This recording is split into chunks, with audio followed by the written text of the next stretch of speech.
क्या श्री राधा ने अपने भक्तों को किया था द्वारकाधीश श्री कृष्ण की नगरी द्वारका जाने से मना?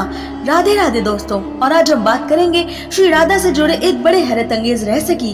वृंदावन के रसिक जैसे श्री प्रेमानंद बाबा जी, देवी चित्रलेखा जी आदि इस रहस्यमयी घटना को कई बार बताते हैं। वृंदावन में गौड़िया वैष्णव संप्रदाय के एक संत रहते थे। वो संत सिर्फ श्री राधा के ही परम भक्त थे और खुद को राधा जी की दासी मंजरी मानते थे। एक दिन इन्होंने कुछ यात्रियों से सुना कि द्वारका में श्री कृष्ण के बड़े सुंदर दर्शन मिलते हैं, तो इन्होंने सोचा कि एक बार द्वारकाधीश के दर्शन कराएं और वो द्वारका जाने की तैयारी करने लगे। उस दिन ध्यान करते वक्त और रात में सपने में उस संत को श्री राधा के दर्शन हुए। राधा जी ने संत से एक ही बात पूछी, क्या मुझसे मन भर गया जो रुक्मिणी द्वारकाधीश की ओर चल दिए? पर राधा जी के इस इशारे को संत ने भ्रम समझकर अनदेखा कर दिया और अगले दिन ही द्वारका के लिए निकल गए। प्राचीन काल में श्री रुक्मिणी द्वारकाधीश के दर्शन के वक्त बेट द्वारका में हाथ पर एक मोहर लगती थी, जो उन संत ने भी लगवा ली और वापस द्वारका से वृंदावन लौट आए। पर अब एक विचित्र घटना हुई। बाबा भजन कर रहे थे, श्री जी का नाम भी मुख से जप रहे थे, पर अब उनका भजन न ही पहले जैसा रसमयी था और न ही अब उनके ध्यान समाधि में कभी श्री राधा दिखाई देती थी।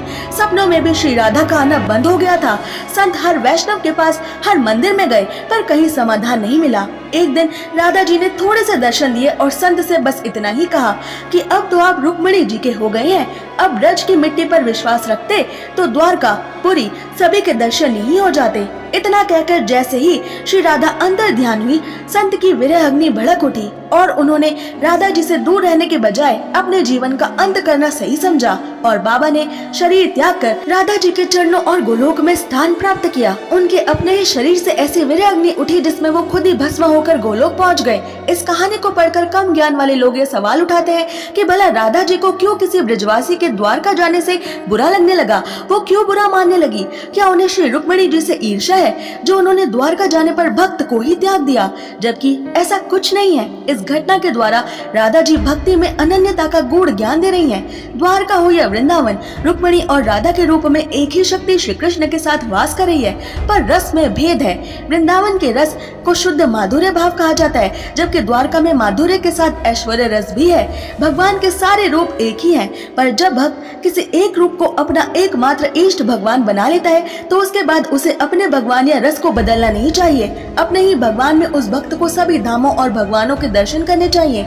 भक्ति में जब तक ऐसी अनन्यता नहीं आती, तब तक सिर्फ भटकाव रहता है और भक्त अपने भगवान के दर्शन कभी नहीं प्राप्त कर पाता। इसलिए यहाँ राधा जी इस लीला से समझाती है कि आप चाहे भगवान का कोई भी स्वरूप चुने, रुक्मिणी द्वारकाधीश या वृंदावन के श्री कृष्ण या मथुरा के श्री कृष्ण, या चाहे आप देवी या भगवान शिव के ही पुजारी हो, अगर आप एक बार अपने मुख्य भगवान, अपने इष्ट को चुन चुके हैं, तो पूरा जीवन सिर्फ और सिर्फ उन्हीं का बनकर रहें, उन्हें छोड़कर कहीं और ना जाएं।